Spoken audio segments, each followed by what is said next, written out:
is on right now. Okay, so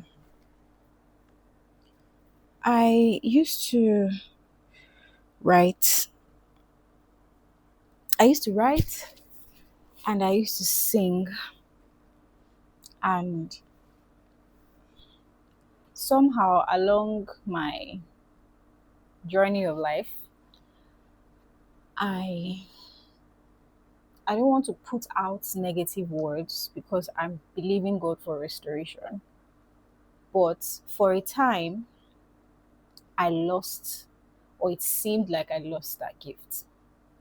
And while I'm not trying to make this video to place blames on anybody or say, oh, it was because I was with this person and that was why I lost what I had.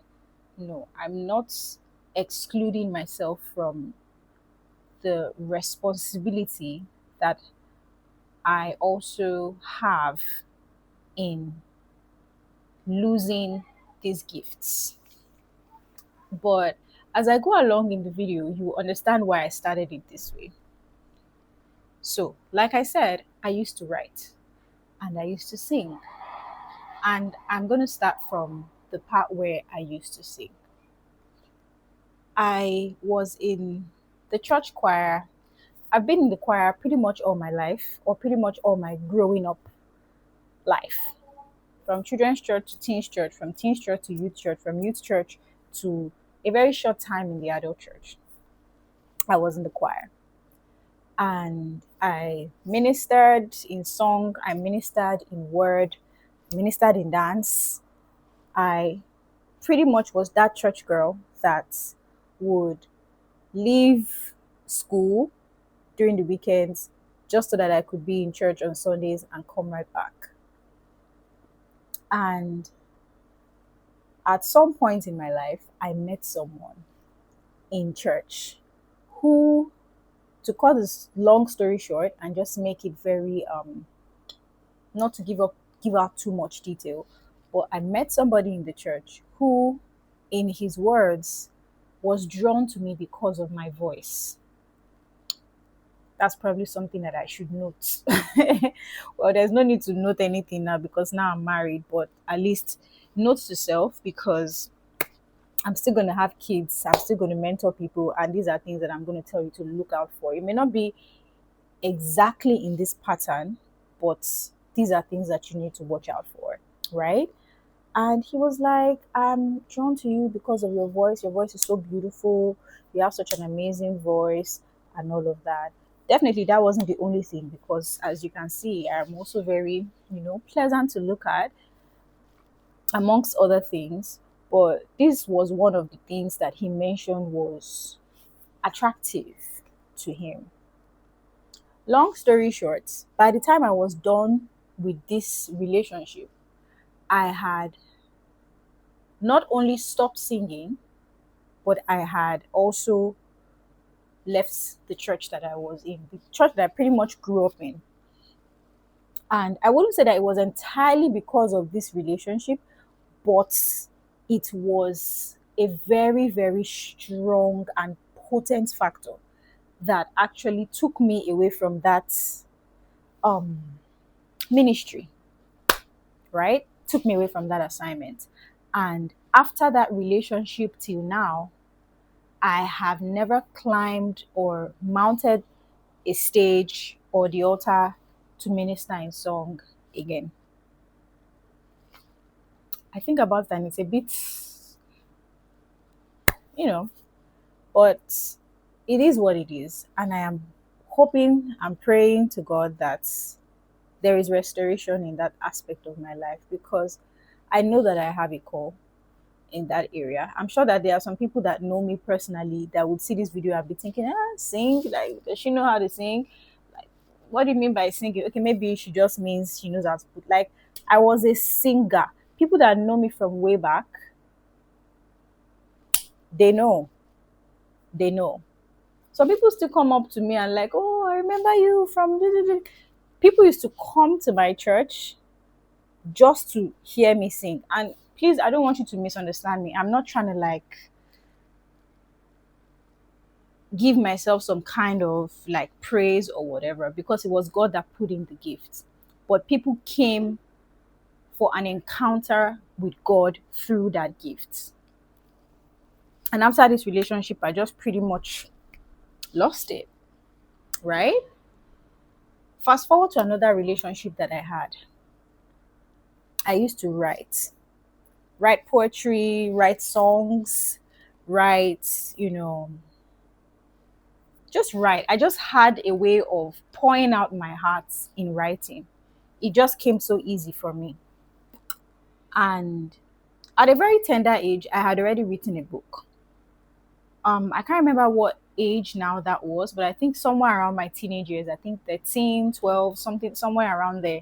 But I didn't get around to publishing that book because the person that I had entrusted that book with kind of stalled. And I don't know, I can't remember the details anymore because it's been a while, but I didn't end up, excuse me, I didn't end up publishing that book. And if you're seeing my face for the first time, hi. And if you're not, hi. And the reason I'm saying that is because if you came here from Instagram, um, or maybe you just know me from another platform other than YouTube, then you would know that I currently have a prayer book that I wrote. Now, it's not a book, it's a prayer book, it's a prayer guide for parents, right? But I say that to say that I also have the gifts to write, right? This is something that God has also blessed me with. And it makes sense because singer songwriter, you see the plan that the Lord had or still has. I don't know, but I hope I look back on this video some years or maybe even months to come and just look at it with gratitude and thank God that, you know what, we eventually did this, we eventually came back to this. And yeah, so I got into a relationship, and in that relationship, now this person wasn't drawn to my writing. Actually, this person was appalled or was resistant to my writing, because whenever I felt overwhelmed in the relationship, or whenever I felt a certain kind of way that I felt maybe I wouldn't be able to adequately communicate with words, I would write. I was that epistle girl. I was that epistle girl. I would write a whole lot of stuff, but I wasn't just writing, just pouring out my mind in, overwhelming emotions. No, I was writing articulately to better communicate exactly how I was feeling, why I was feeling the way I was feeling, the triggers that brought up those things, and just pretty much something that would give you a clear understanding of who I am and where I'm coming from, right? But that gift wasn't appreciated. Instead, it was shut down. And over time, I stopped writing. I just stopped writing altogether. At some point I was just writing for myself to, just be able to pour out. But later on, when the occurrence became consistent enough, I stopped. What's the essence of this video? I'm saying this to that girlie out there that is probably in a relationship where you are not seen. Your gifts are not honored. You are in a place where you're having to just sprinkle a little water on your flame just so that you can be accommodated, just so that you can be accepted. It might keep the peace for a while. It might make it seem like, oh, your partner is finally, you people are finally getting on the same page, or you're now doing the things that he likes and everything is going well. But over time, when you are not true to yourself, you die to yourself, and not in the Christian way of the body dies and Christ, resurrects in me. No, you die to your core. You die to the gifts that is inside you. And if care is not taken, you die to destiny.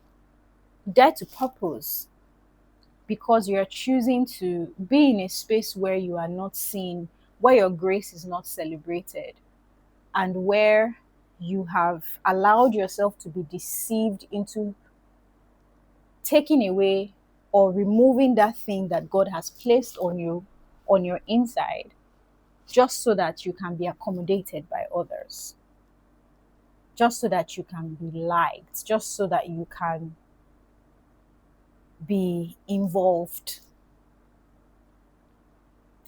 And also, you need to be careful, be very, very sensitive in the spirit of your environment. An environment, not just the place around you, but environments being the people around you, because it's the people that carry a presence that creates an atmosphere.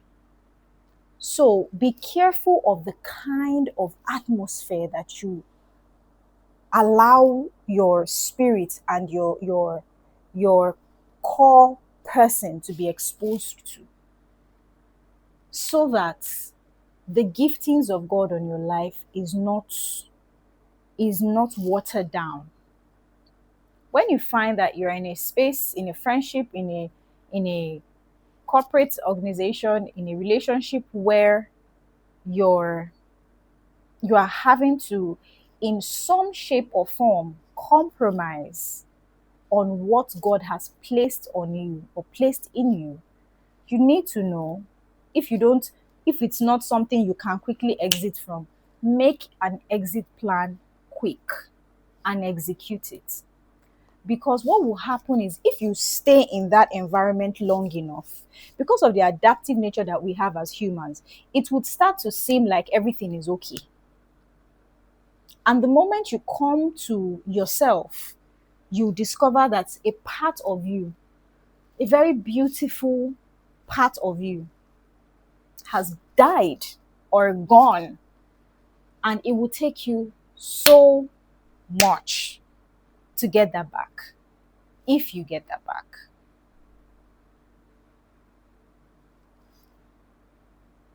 So that's something that you really need to think about.